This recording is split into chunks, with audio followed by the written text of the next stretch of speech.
They finally admitted it. After months of political warfare, legal battles, and internal chaos at the most powerful financial institution on the planet, mainstream media just confirmed what we've been watching unfold in real time. 2 hours ago, CNBC published an article with a headline that should make every investor, every business owner, every American paying attention to their financial future sit up and take notice. The Federal Reserve, the institution that controls interest rates, influences your mortgage, your credit cards, your retirement accounts, faces what they're calling a slew of challenges in 2026. But here's what makes this absolutely explosive. This isn't some fringe analyst or conspiracy theorist saying this.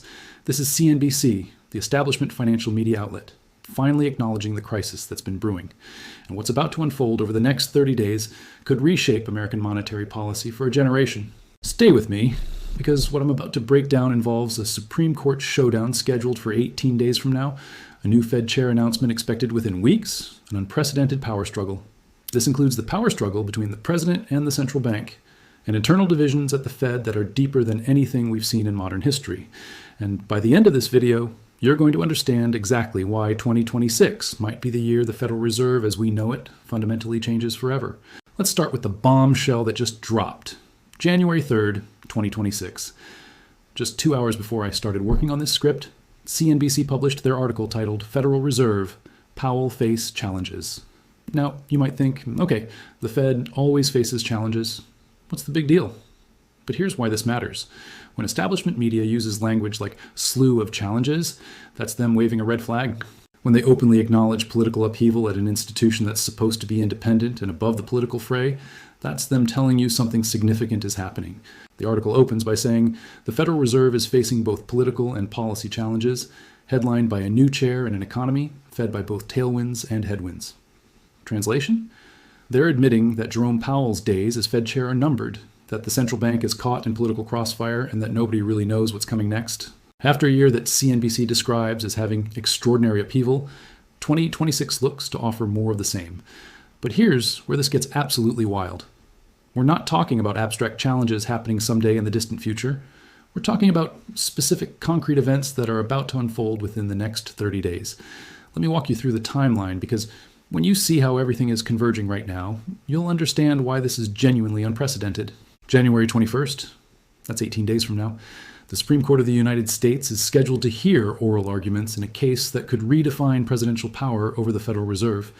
At the center of this case is Fed Governor Lisa Cook. Last year, President Trump attempted to remove her from the Federal Reserve Board over allegations of mortgage fraud, allegations that Cook denies. 2 lower federal courts blocked Trump from removing her, but now the Supreme Court is weighing in. And here's the massive question they're going to decide. Does the president have the authority to fire a Federal Reserve governor? Now, you might be thinking, why does this matter?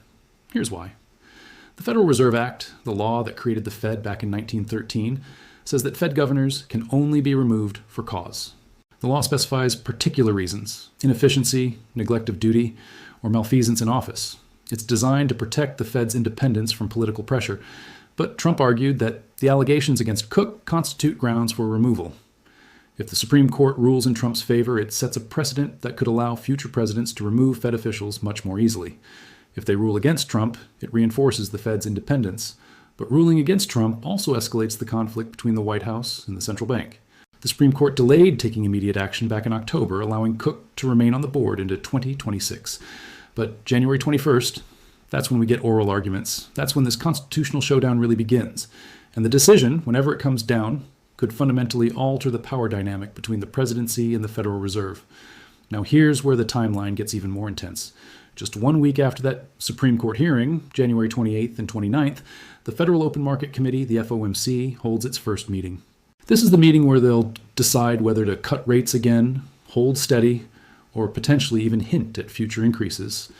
And this meeting is happening in the shadow of everything else going on. It's happening while the Supreme Court is deliberating on presidential power over the Fed. It's happening while everyone is waiting for Trump to announce his pick for the next Fed chair. It's happening while Jerome Powell himself hasn't revealed whether he's going to stay on the Board of Governors after his term as chair expires in May. Think about the pressure on that room. Think about the political calculation, the economic uncertainty, the internal divisions that we're about to talk about. This isn't just another FOMC meeting. This is monetary policy being made in the middle of a constitutional and political firestorm. And speaking of that new Fed chair announcement, let's talk about what's happening there, because this is where the intrigue gets absolutely thick. Jerome Powell's term as chair of the Federal Reserve expires in May. That's 5 months away. Trump has made it abundantly clear he's not reappointing Powell. In fact, Trump threatened to fire Powell multiple times throughout 2025, called him out publicly, even suggested legal action. So the question isn't whether Powell is leaving as chair. The question is who's replacing him, and Trump has said he'll announce his decision in January. That means any day now we could wake up. We could wake up to news that Trump has selected the next person to lead the most powerful central bank in the world. Now, according to multiple reports, the process has been intense. Treasury Secretary Scott Bessent led interviews with as many as 11 candidates. 11 different people were considered for this position. But recently, the field has narrowed down to 2 primary contenders, Kevin Warsh and Kevin Hassett. Kevin Warsh is a former Fed governor who served from 2006 to 2011. He's known for being more hawkish on inflation, more skeptical of aggressive rate cuts, and he has experience inside the Fed system. Kevin Hassett, on the other hand, is currently serving as chairman of Trump's National Economic Council. He chaired the Council of Economic Advisors during Trump's first term and is considered more aligned with Trump's economic philosophy, which generally favors lower interest rates to stimulate growth. Here's what makes this fascinating. The market apparently has opinions. Recent reporting from CNBC indicates that Hassett's candidacy received pushback from high-level people close to Trump, and there's been market skepticism about his appointment. Prediction markets were showing Hassett's odds at around 50%, Warsh at 31%, with Christopher Waller, a current Fed governor, as a dark horse candidate. But the key point is this: whoever Trump picks will shape monetary policy for years. This person will be making decisions about interest rates during what could be a very volatile economic period. They'll be dealing with inflation concerns, recession risks, political pressure from the White House, and a deeply divided Fed. And that brings us to one of the most underreported aspects of this entire crisis, the internal divisions at the Federal Reserve itself. See, we tend to think of the Fed as this monolithic institution. We think of it as a place where everyone agrees and moves in lockstep. That hasn't been true for a while, but it's especially not true right now. At the most recent FOMC meetings, we've seen multiple dissenting votes. That's unusual. The Fed generally tries to present a united front, tries to build consensus. But in 2025, the consensus started breaking down. Here's what's happening. There's essentially a split between different factions at the Fed. On one side, you have a more hawkish coalition, largely made up of regional Federal Reserve Bank presidents, who are more worried about inflation. They think the Fed cut rates too aggressively in 2025. They think inflation is still a threat, and they want to be more cautious about future cuts. On the other side, you have a group that includes some Fed governors who are more concerned about the labor market weakening and think the Fed needs to continue easing to support economic growth. Jerome Powell managed to hold together enough consensus to deliver 3 consecutive quarter-point rate cuts in 2025, but that consensus was fragile. Bloomberg even reported on what they called silent dissents, Fed officials who didn't formally dissent. These officials didn't formally dissent, but whose rate forecasts suggested they were uncomfortable with the pace of cuts. And here's the kicker. Starting in 2026, the composition of voting members on the FOMC is changing. New regional Fed presidents are rotating into voting positions, and many of them have reputations for being more hawkish. That means the internal pressure against further rate cuts is likely to increase. Multiple sources have identified regional presidents like Lori Logan, Beth Hammack, and Neil Kashkari as having more hawkish leanings, and they'll have votes. So even if Powell wanted to orchestrate more cuts, even if the new Fed chair wanted to move in a dovish direction, they'd be facing resistance from within the committee itself. What does all of this mean for policy? Well, according to the CNBC article and various economist predictions, the Fed is expected to follow what they call a more tepid path for 2026. After cutting rates 3 times in 2025, bringing the federal funds rate down from its peak, the Fed is now signaling caution. The Fed's own dot plot, which shows where individual FOMC members expect rates. The dot plot indicates just 1 rate cut for 2026. Some economists, like those at Nationwide, predict 2 cuts, one around mid-year and one toward the end of the year. Others, like Torsten Slok, chief economist at Apollo Global Management, think the economy will be too strong for the Fed to cut much at all, seeing just 1 reduction ahead. Why the disagreement? Because the economy is sending mixed signals.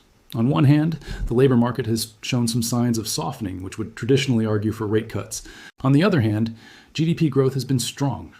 After a slower start to 2025, the economy grew rapidly in the middle quarters, and preliminary data suggests fourth quarter growth around 3%. Inflation has come down from its peak, but remains above the Fed's 2% target. And then there are new factors, like artificial intelligence, that are complicating the picture even further. Multiple economists quoted in the CNBC article point to AI as a wild card for 2026.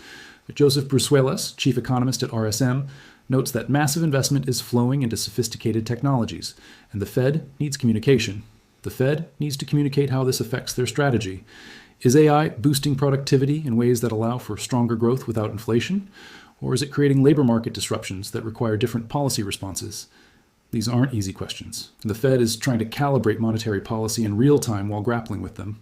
Now let's zoom back out and look at the bigger picture here, because what we're witnessing is a convergence of political, legal, and economic pressures on the Federal Reserve, unlike anything in recent memory. You have a president who's openly hostile to the current Fed chair and has threatened to fire Fed officials. You have a Supreme Court case that could redefine presidential power over the central bank. You have a new Fed chair about to be appointed with massive implications for future policy. You have Jerome Powell in this weird limbo where his term as chair expires in May, but his term as governor runs. His term as a Fed governor runs until January 2028, and he hasn't said whether he'll stay on in that diminished role. You have deep internal divisions at the Fed with multiple dissenting votes and hawkish presidents. You have hawkish regional presidents coming into voting positions, and you have an economy that's sending mixed signals, making it genuinely unclear what the right policy path even is. CNBC's acknowledgement of these challenges is significant because it represents mainstream financial media catching up to what many of us have been observing. The Federal Reserve is in crisis mode. Not necessarily an immediate catastrophic crisis, but a slow-burning institutional crisis where its independence is being questioned, its internal consensus is fracturing, and its policy path is deeply uncertain. So what happens next? Well, over the next 30 days, we're going to get answers to several of these questions. We'll see oral arguments in the Supreme Court case on January 21st. We'll likely see Trump's announcement of his Fed chair pick sometime in January. We'll see the next FOMC meeting and rate decision on January 28th and 29th. And at some point, probably sooner rather than later, Jerome Powell is going to have to answer the question everyone's asking. Will he stay on as a Fed governor after May, or will he leave? Will he leave the board entirely? Each of these events has the potential to move markets, to shift investor expectations, to change the trajectory of monetary policy. And that's why you need to be paying attention. Right now, whether you're an investor trying to position your portfolio, a business owner planning for the year ahead, a homeowner thinking about refinancing, or just someone trying to understand where the economy is headed, what happens matters. What happens at the Fed over the next few months is going to matter enormously. Here's my call to action for you. First, if you found this breakdown valuable, if this helped you understand what's really happening behind the headlines, hit that like button and subscribe to this channel. We're going to be covering every development in this Fed drama as it unfolds. I'm going to break down the Supreme Court hearing when it happens, analyze Trump's Fed chair pick the moment it's announced. And I'll walk you through the implications of every FOMC meeting and policy decision. This is a story that's going to dominate financial news for months, and I want to make sure you're informed and ahead. I want to make sure you're informed and ahead of the curve. Second, drop a comment below. What do you think happens here? Does Trump pick Warsh or Hassett? Does Powell stay on the board or walk away? Does the Supreme Court side with Trump or reinforce Fed independence? I want to hear your predictions, and I'll be reading and responding to comments. And third, share this video with anyone you know who cares about the economy, about their investments, about where this country is headed financially. The more people who understand what's happening at the Fed right now, the better. The better equipped we all are to navigate what's coming. The Federal Reserve is facing a moment of truth. Mainstream media is finally admitting it.